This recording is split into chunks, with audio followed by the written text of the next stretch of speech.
Neste vídeo breve quería contarvos un pouquiño un resumo da mobilidade de job shadowing, de observación que realizamos no Seixal. Ao longo desta mobilidade vivín moitos momentos de aprendizaxe, pero hai algúns que ocupan, claro, un lugar especial na miña memoria. Son esos momentos guau, que esos instantes no que parece que che fai algo clic na túa cabeza e que che obriga a repensar o que dabas por feito, non? Así que escollín 4 momentos. A primeira vista, a verdade é que poden parecer experiencias moi diferentes, pero todas teñen un único fío condutor, que son as da temática do noso proxecto, que é a inclusión.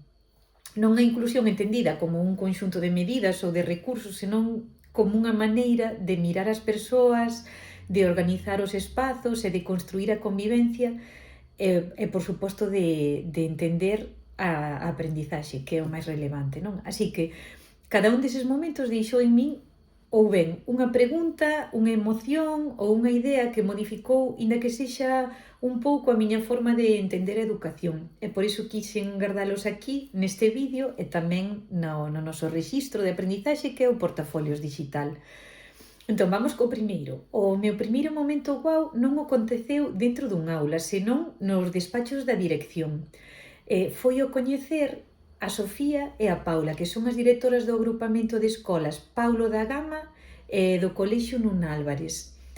A verdade é que nun momento en que se asocia tanto o liderado, a xestión, a burocracia, a procedementos ou a resultados, elas a verdade é que me recordaron que tamén existe un liderado profundamente humano e compartido, accesible, coherente, no que se vía moi claro polo seu discurso, pero tamén pola visita que fixemos ao centro, incluso as entradas nas aulas, que cada decisión está conectada dentro dun proxecto educativo claro e compartido.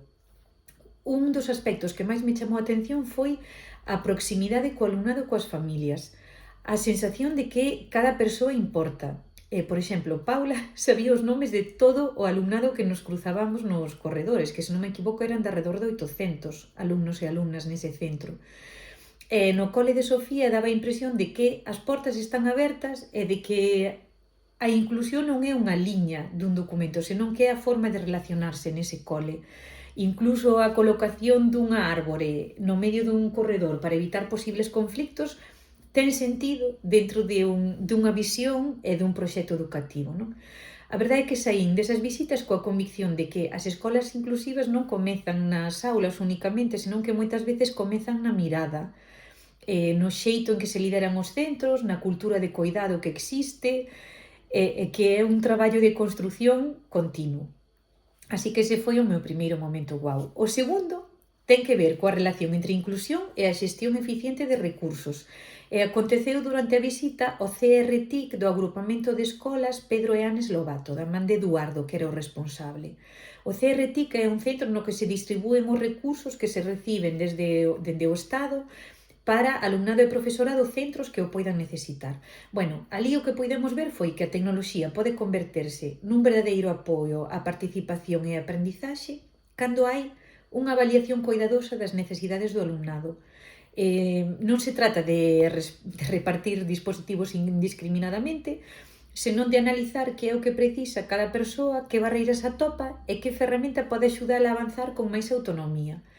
A verdade é que me impresionou especialmente a maneira centralizada e eficiente de organizar estes recursos, facendo posible que así a resposta sexa un pouco máis equitativa, máis áxil e sostible.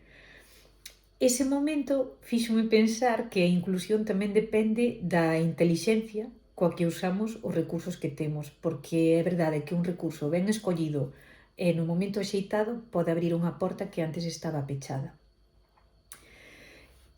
O terceiro momento guau chegou no agrupamento de escolas Antonio Augusto Louro, o coñecer o traballo de Ana Grasa e todo o equipo vencellado ao Proxecto Fénix. Porque, máis aló da organización dos apoios ou das metodoloxías, que tamén me pareceu interesante, o que realmente me impactou foi observar unha auténtica rede de profesionais traballando alrededor dun obxectivo común con un grupo de alumnado específico. Aí estaban docentes, especialistas e outros profesionais compartindo información, coordinando actuacións e tomando decisións de maneira conxunta, poñendo sempre no centro as necesidades do alumnado.